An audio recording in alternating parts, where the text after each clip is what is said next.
Well, HLN's first ever podcast has gone right to the top of the charts. It's called Down the Hill, the Delphi Murders. Downloaded now more than 2 million times. It's the #1 podcast in the country on the Apple charts. That's where you can download it, by the way.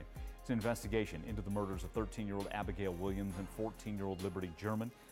Killing really that shocked the town of Delphi, Indiana to its core, and the murderer still on the loose. Police have a sketch, grainy photo of a suspect, and a recording of his voice, but 3 years later, still no arrest. Joining me now, one of the co-hosts of the Down the Hill podcast and HLN producer, Barbara McDonald. Good to see you again.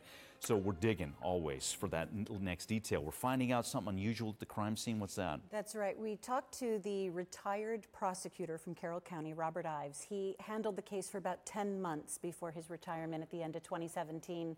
And he told us about some of the unusual and odd things that were found at that scene. Here's a little bit of his interview.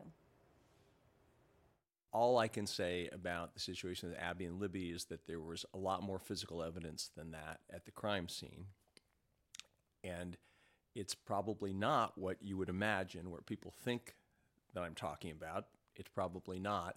And so because of unique circumstances, which all unique circumstances of a crime are a sort of signature, you think, well, this unusual fact might lead to somebody, or that unusual fact might lead to somebody.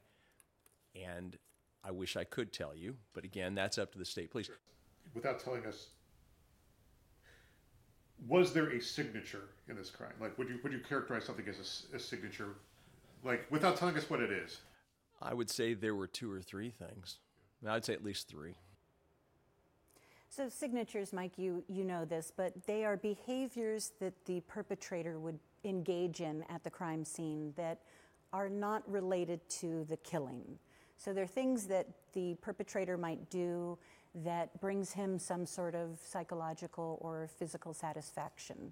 And we don't know specifically what the signatures are here, but they can sometimes be used to identify a killer, like the BTK, bind, torture, kill. That was his acronym. He would carve that on some of his victims. So sometimes it might be something that means something later on. A detail, a tip, that's what we're waiting for. We know Chapter 5 of the podcast releases tomorrow. What can we expect? That's right. You're going to hear much more of that interview with Robert Ives, and we also consulted with a retired FBI profiler, Mary Ellen O'Toole. She was a senior profiler for the FBI for many years, and she offers some insight as well. Okay. Again, great work. We're looking forward to it. And again, let everybody know it's the #1 podcast in the Apple charts, Down the Hill, the Delphi Murders, brand new chapter releasing tomorrow. Check it out.